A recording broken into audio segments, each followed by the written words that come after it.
লবণ।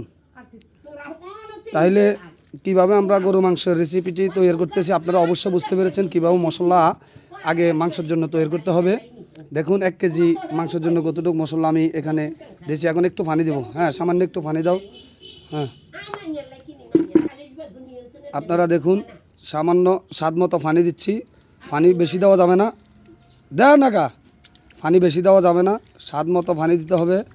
হ্যাঁ দেখুন, ওকে ওকে দেখুন এখন আমি এখানে মাংসটা ঢালবো, তারপরে ইনশাল্লাহ এটা বসাবো। মাংসর অটোমেটিকলি স্বাদ আসবে। আপনারা দেখতে পাচ্ছেন যে মশলার কালার কীরকম সুন্দর হচ্ছে।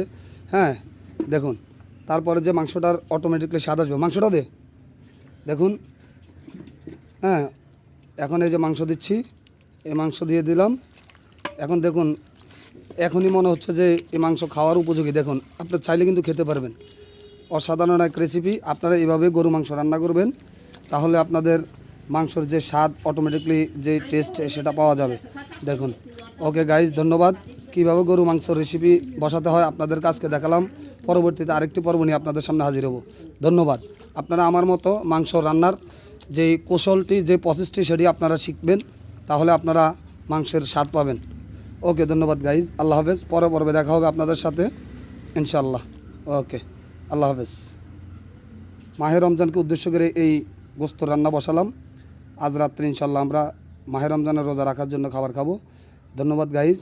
সকলে দোয়া করবেন যেন রমজান মাসের প্রতিটি রোজা আমরা পালন করতে পারি, সিয়াম সাধনার মধ্যে আমরা সবাই থাকতে পারি। এই মাস বরকতময় মাস, কল্যাণময় মাস। এই মাসকে আমরা সবাই যেন মনে প্রাণে ধারণ করতে পারি। আল্লাহ হাফেজ।